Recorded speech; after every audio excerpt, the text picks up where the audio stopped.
કાઠિયાવાડની ધરાને મેઘરાજાએ ભીંજવી દીધી છે। ઘણા સમયથી અહીંયા વરસાદની રાહ જોવાઈ રહી હતી અને આખરે અમરેલી જિલ્લામાં ધોધમાર વરસાદ વરસ્યો। અમરેલી શહેર અને ગ્રામ્ય વિસ્તારમાં ભારે વરસાદ વરસ્યો છે।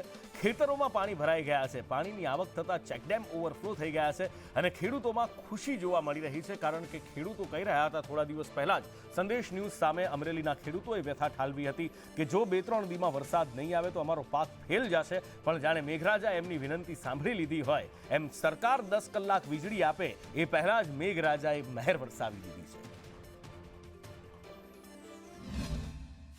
વરસાદની રાહ તો ખેડૂતો હવા મહિનાથી જોતા હતા અને જે લોકોને પાણી હતા એ લોકોએ પાણી પણ પાયા હતા, પણ આ વરસાદ જેવું તો ન જ થાય અને વરસાદ આવ્યો એટલે બધા ખેડૂત ખુશાલ છે અને ખેતરો હોરા પાણી કાઢી નાખ્યા। કપાસને બહુ ફાયદો છે, માંડવીને પણ ફાયદો હતો। શ્રાવણ મહિનામાં જે માંડવીને વરસાદની જરૂર પડે એ ભગવાન ભીમનાથ મહાદેવે શ્રાવણ મહિનામાં વરસાદ આપી દીધો એટલે માંડવીની ઉપજ પણ સારી આવી છે। અમરેલી શહેર તેમજ ગ્રામ્ય વિસ્તારોમાં 45 દિવસ બાદ મેઘરાજાનું આગમન થયું છે। અમરેલી શહેર તેમજ ગ્રામ્ય વિસ્તારોના છે ચેકડેમો ઓવરફ્લો થયા છે।